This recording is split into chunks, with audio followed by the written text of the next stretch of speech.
Assalamualaikum warahmatullahi wabarakatuh. Halo, selamat pagi anak-anak. Apa kabar kalian hari ini? Semoga tetap semangat dan selalu jaga kesehatan. Baiklah, hari ini kita bertemu dalam pembelajaran IPA mengenai gerak pada benda atau motion. Kalian akan didampingi oleh kami bertiga, yaitu Ibu Aris Herlinawati, Ibu Dewi Susilawati, dan saya sendiri Ibu Amalia Zahro. Mari kita mulai. Tujuan pembelajaran kita hari ini, yang pertama, kalian dapat mendeskripsikan konsep gerak menurut fisika. Yang kedua, kalian dapat membedakan gerak relatif dan gerak semu. Yang ketiga, kalian dapat membedakan jarak dan perpindahan. Dan terakhir, kalian dapat membedakan kelajuan dan kecepatan. Oke, anak-anak kita lanjut ya. Dalam materi ini tentang gerak pada benda, ada beberapa istilah penting yang harus kalian pahami, karena ini berhubungan dengan materi-materi tentang gerak pada benda. Yang pertama itu tentang gerak relatif, yang kedua gerak semu, yang ketiga gerak nyata, yang keempat jarak, yang kelima perpindahan, yang keenam kelajuan, dan yang terakhir kecepatan. Oke, next ya. Anak-anak, untuk memahami gerak, coba kalian lihat, amati gambar animasi yang ada di depan kalian. Kalian amati satu persatu apa saja yang ada di dalam gambar ini, anak. Ya, kalian amati satu-satu ya. Oke, kita lihat satu-satu. Ya, kalian sudah mengamati ada sebelah kiri, kanan, tengah, ya kita kalian amati ya. Nah, kalau kalian lihat di sini, kalian sering berkata-kata, sering bicara, tahulah apa itu bergerak, orang ini bergerak, oh ada gerakan, oh enggak. Nah, sekarang kita akan belajar secara spesifik pemahaman gerak secara fisika. Dari beberapa pengamatan ini, anak-anak bisa kalian lihat. Coba kalian amati satu persatu, binatang mana yang menurut kalian bergerak, dan mana binatang-binatang yang menurut kalian tidak bergerak dalam gambar ini. Coba apa alasannya kalian mengatakan bergerak dan mengatakan tidak. Nah, kalian lihat anak-anak di sini ya. Tadi kalau yang di bagian bawah kalian lihat itu anjing mengejar harimau, harimau mengejar anjing, terus-menerus kejar-kejaran dia berdua. Nah, karena ibu pengen kalian mengamati tadi si kucing tadi ini yang di atas genteng gitu. Tadi dia posisi awalnya itu ada di sini, di bawah ini tuh. Ya, tadi dia bergerak dunuk sampai ke atas. Ini posisinya dia ya, tadinya di bawah, kemudian pindah ke atas genteng. Ini posisi akhirnya. Nah, sekarang kalian amati di sini burung yang ada di bawah ini. Wow, sedang ngapain ini dia? Makan kali ya. Nah, ini apa menurut kalian bergerak ini? Kemudian burung yang ada di atasnya di sini dia menggerakkan sayapnya. Nah, apa menurut kalian burung ini bergerak? Oke, sekarang kalian lihat nih kucing yang ada di atas genteng, kucing yang ini ya, yang di bawah ini. Wah, sedang ngapain nih dia? Nah, apakah ini menurut kalian bergerak kan anak? Nah, terus yang belum di atas ini, wah ini sudah diam ya, dia diam aja di situ.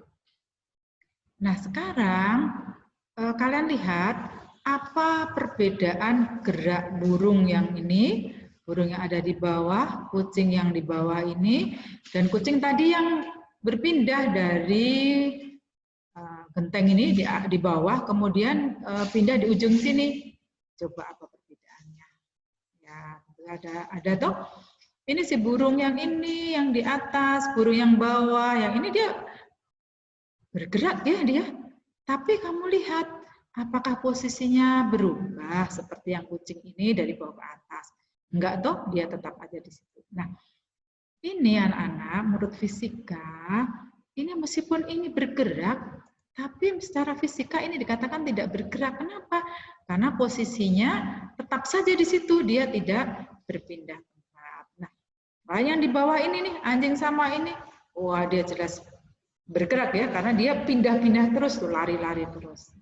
Oke, sudah paham toh? Do you understand?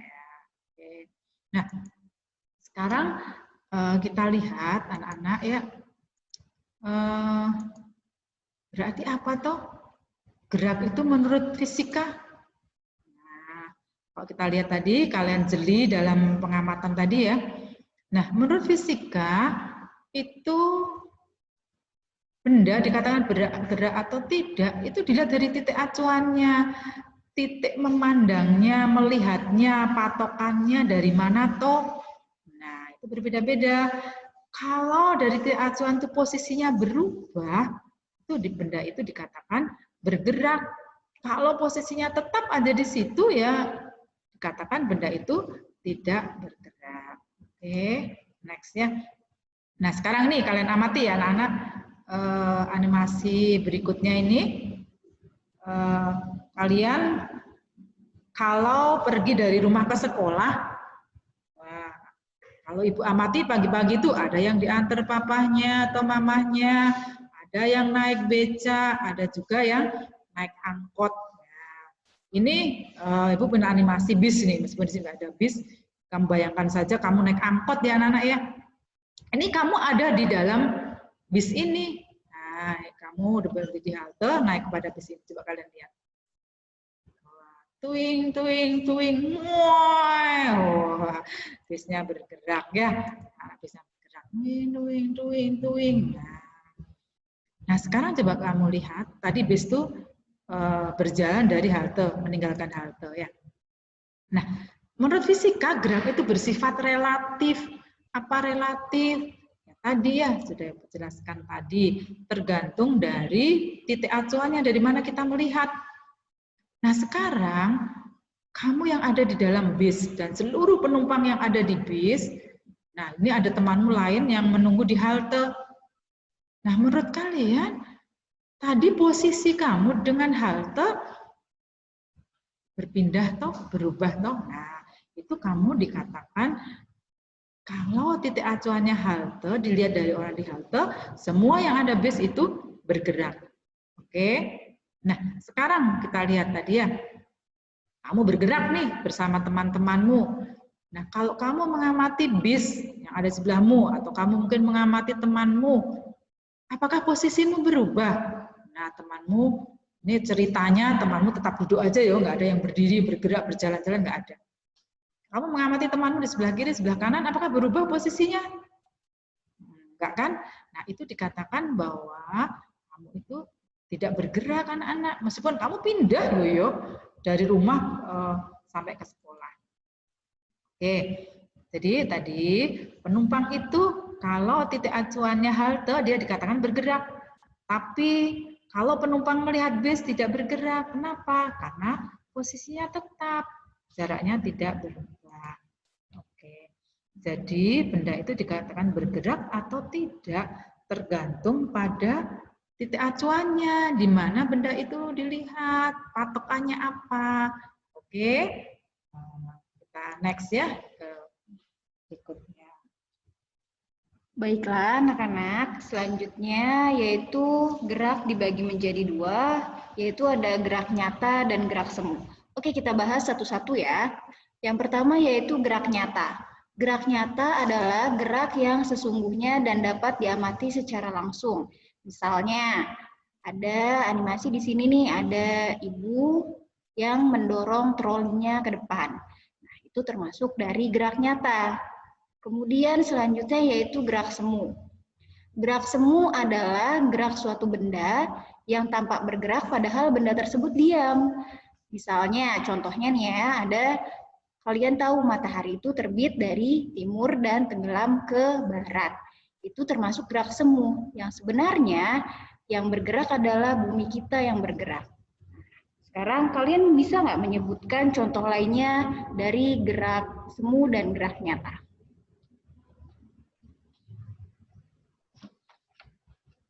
Oke, anak-anak. Selanjutnya, mari kita mulai membahas mengenai jarak dan perpindahan.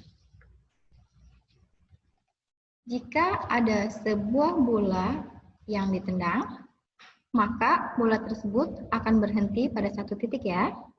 Kita lihat, lintasan yang ditempuh bola ditandai dengan garis berwarna hijau. Bagaimana jarak dan perpindahan bola tersebut? Sama tidak ya jarak dan perpindahan itu? Lintasan hijau merupakan lintasan yang dilalui bola, kita sebut jarak tempuh bola.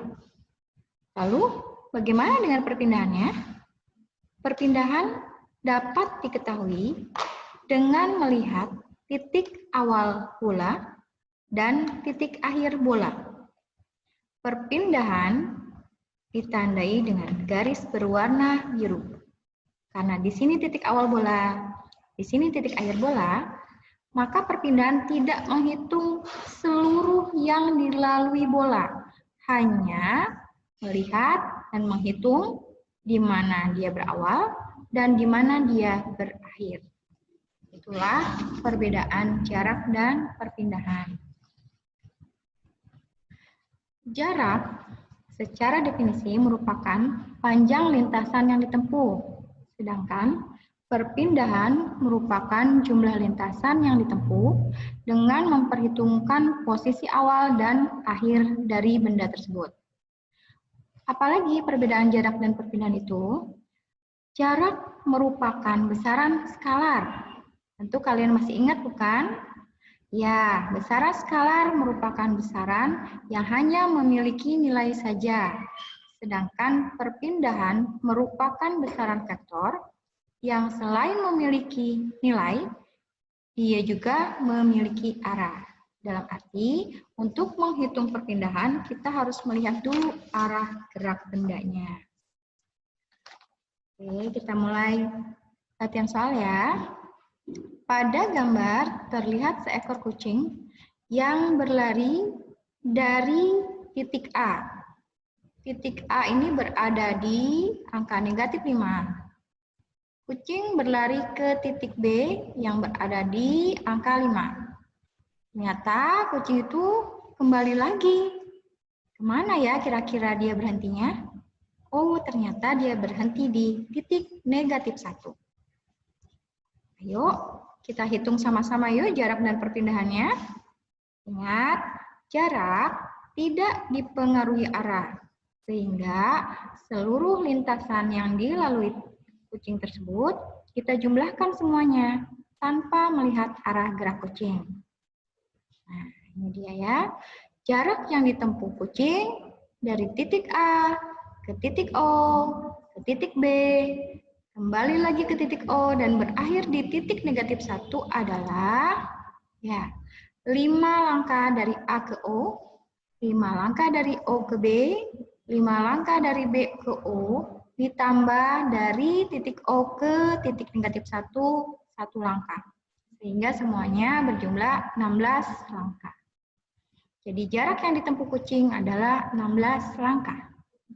Sekarang bagaimana dengan perpindahannya? Kita lihat, perpindahan ingat hanya melihat kedudukan akhir dan kedudukan awal benda. Di mana ya tadi awal kucing? Ya, kucing berawal di titik negatif 5 dan berakhir di titik negatif 1.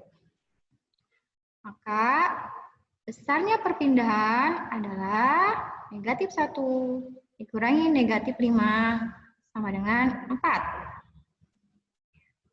Mengapa di sini 4? Tidak ada negatifnya ya. Negatif dan positif hanya menunjukkan kemana kucing itu bergerak. Perpindahannya bernilai positif. Artinya kucing tersebut itu berpindahnya ke arah kanan. Dari A ke titik negatif 1 ke arah kanan sebesar 4 langkah. Bagaimana? Sudah mulai paham? Kita lanjut ke soal berikutnya ya. Kita lihat sekarang kucing mau kemana nih? Yuk, dari titik O, dia bergerak ke titik B. Kemana lagi dia bergeraknya? Kita tunggu. Ternyata dia kembali lagi, ada yang ketinggalan kayaknya ya. Ke titik mana nih? Tuh, ke titik A. Oh, balik lagi dia. Kemana dia berakhirnya? Kita lihat. Nah, ketemu kayaknya yang dicarinya di titik 3. Ayo, sudah mulai dihitung, hitung jaraknya berapa, perpindahannya berapa? Yeay, keren. Kalian udah bisa ya? Kita lihat lagi. Jarak yang ditempuh berarti dari titik O, tadi titik awal, ke B, ke O, ke A, ke O, kemudian ke titik 3. Ya, betul.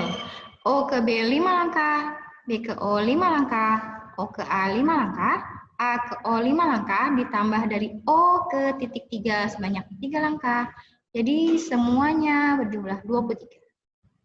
Sekarang bagaimana perpindahannya? Karena perpindahan itu ingat hanya melihat titik awal dan titik akhir. Titik awal 0, titik akhir 3, maka kucing berpindah sebanyak 3 langkah ke arah kanan. Karena nilainya positif ya, jadi ke arah kanan. Soal berikutnya. Ya. Seekor anjing bergerak dari titik B.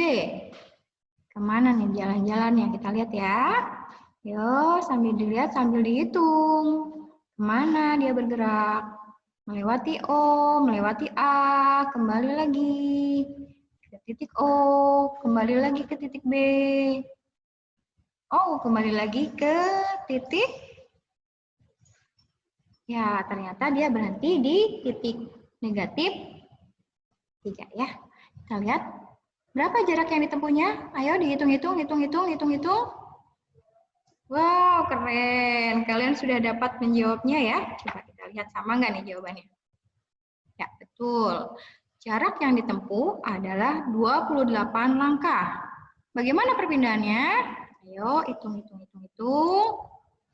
Ya, perpindahannya sebesar negatif 8. Loh, kok negatif ya?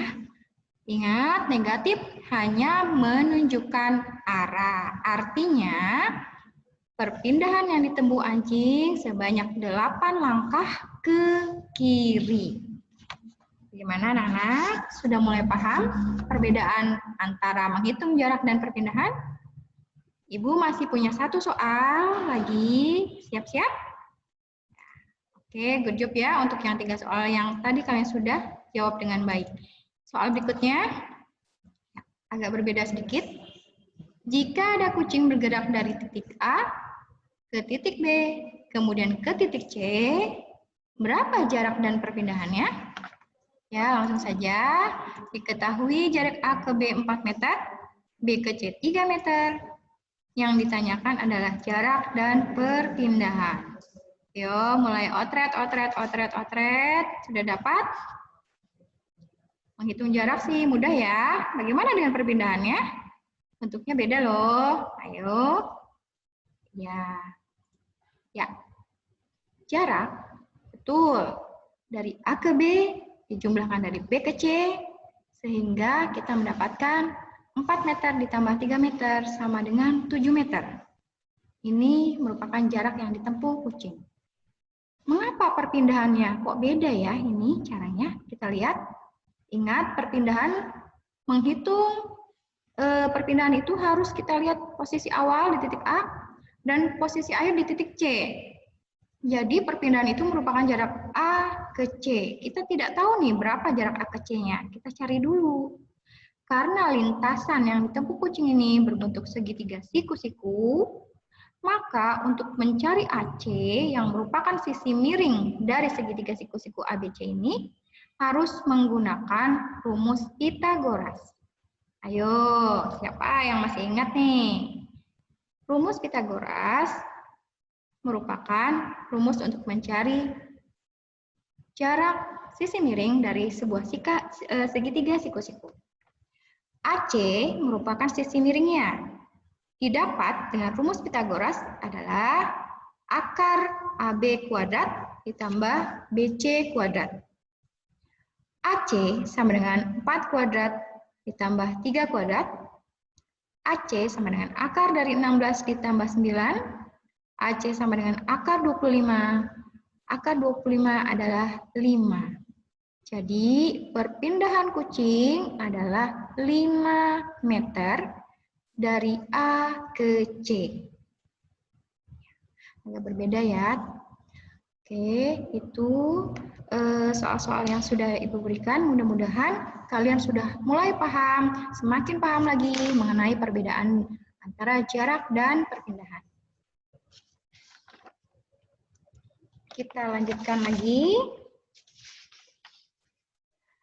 Kita akan membahas mengenai perbedaan kelajuan dan kecepatan. Apa ya bedanya? Kayaknya sama ya. Ya, kita lihat di sini. Kelajuan digunakan untuk mengukur jarak tempuh, sedangkan kecepatan digunakan untuk mengukur perpindahan. Kelajuan merupakan besaran skalar, sedangkan kecepatan merupakan besaran vektor. Ayo, masih ingat? Tadi sudah dibahas di awal apa itu besaran skalar dan besaran vektor. Supaya tidak lupa, ingat, kelajuan ini merupakan jarak yang ditempuh, mengukur jarak yang ditempuh, karena kelajuan dan jarak itu merupakan besaran skalar. Kecepatan yang diukur adalah perpindahannya, karena kecepatan dan perpindahan merupakan besaran vektor. Sudah paham? Kita simpulkan ya, kelajuan dan kecepatan memiliki beberapa persamaan. Keduanya berkaitan dengan gerak dan memiliki satuan meter per second. Hanya perbedaannya, kelajuan berkaitan dengan jarak tempuh, ya, dengan jarak tempuh. Tapi kecepatan berkaitannya dengan perpindahan.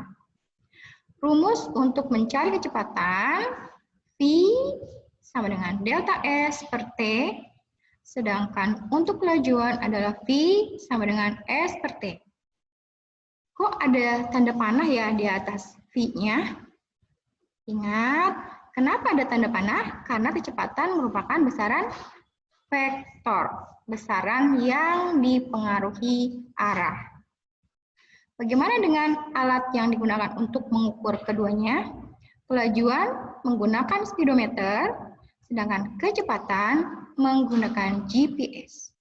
Kalian pasti sudah bisa membedakan speedometer itu yang seperti apa, GPS itu yang seperti apa kan? Ya, bagaimana? Sudah paham sekarang perbedaan keduanya? Kita kuatkan lagi, kita lihat. S pada rumus kelajuan merupakan jarak tempuh. Sedangkan delta S pada kecepatan merupakan perpindahan. Jadi bedanya hanya pada S-nya ini saja. T-nya sama, V-nya sama, satuannya sama. Awas tertukar ya. Kelajuan berkaitan dengan jarak, kecepatan berkaitan dengan perpindahan. Kelajuan, bisa kita lihat rumusnya, kecepatan rumusnya ini. Sebetulnya sama ya, tidak jauh berbeda, hanya beda di S-nya saja, ingat, hanya beda di S-nya saja. Pada kelajuan, sekali lagi, S dari spacing merupakan jarak tempuh, sedangkan delta S merupakan perpindahan. T pada kelajuan maupun pada kecepatan merupakan waktu tempuh. V, velocity, merupakan kelajuan. V pada kecepatan ini merupakan kecepatan dengan satuan yang sama. Bagaimana? Sudah tidak bingung lagi? Oke. Demikianlah perjumpaan kita kali ini. Mudah-mudahan kalian sudah memahaminya dengan baik. Sampai bertemu lagi pada materi selanjutnya. Jangan lupa untuk terus berlatih. Terima kasih. Assalamualaikum warahmatullahi wabarakatuh.